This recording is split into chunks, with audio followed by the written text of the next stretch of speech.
তো এই মেশিনগুলোর দাম হচ্ছে গিয়ে আপনার 1,70,000 80,000 এরকম। আবার মানের উপর ডিপেন্ড করে একটু কম বেশি হবে। বাহিরের একটা মেশিন আমদানি করতে গেলে দেখা যায় আপনার 5 থেকে 6 লক্ষ টাকার মতো লাগে। তো আমাদের দেশে এগুলো আপনার হচ্ছে পুরো মেশিনের প্যানেল বোর্ড।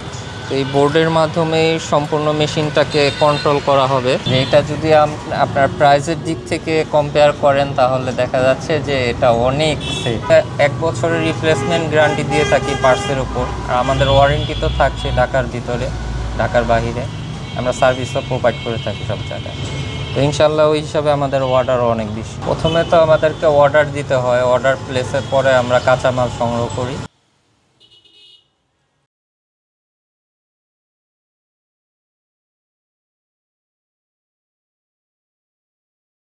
আমাদের ঢাকা সহ সারা 64 জেলায় আর কি যায়। তো ঢাকার ভিতরে সবচেয়ে বেশি হচ্ছে হলো আপনার মাতুয়াইল এলাকার মধ্যে সবচেয়ে বেশি। আমাদের মূলত আপনার সাইজ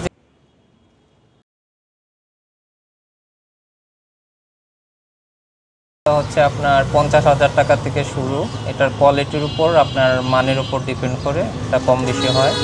আর হচ্ছে হলো বর্তমানে গজের ভিতরে বই প্রিন্টিং করে যারা, পাঠ্যপুস্তক বই, আপনার বোর্ড বই, তো ওনাদেরকে গজের যেটা বলি আমরা 23-36 দুইটা প্লেট পড়ে। তো এই মেশিনগুলোর দাম হচ্ছে গিয়ে আপনার 1,70,000 80,000 এরকম। আবার মানের উপর ডিপেন্ড করে একটু কম বেশি হবে। দৈনিক 7 থেকে 8 ঘন্টা আপনার কাজ করতে হয় এবং কিছু সময় সাপেক্ষে দেখা যায় কারেন্ট চলে গেলে একটু ওভারটাইম করতে হয়।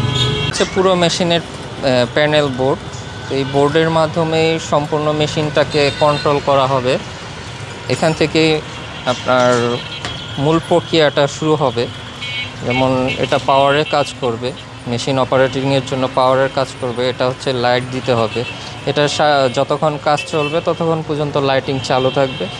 এরপর দেন যখন আপনি গ্লাস দিয়ে পজিটিভ দিবেন, পজিটিভ দেওয়ার পর প্লেট দিবেন, দেওয়ার পর এখান থেকে ব্যাকম করাতে হবে। তো ব্যাকমের জন্য এই সুইচটা প্রেস করতে হবে। তো ব্যাকমের পরে হচ্ছে হলো আপনার ভিতরের যে ফাংশনটা আছে, গরমটাকে বের করার জন্য কুলিং ফ্যান দেওয়া আছে। তো এই কুলিং ফ্যানটা সার্বক্ষণিক চালু থাকবে, যতক্ষণ মেশিন রান থাকবে ততক্ষণ পর্যন্ত কুলিং ফ্যানটা চালু থাকবে।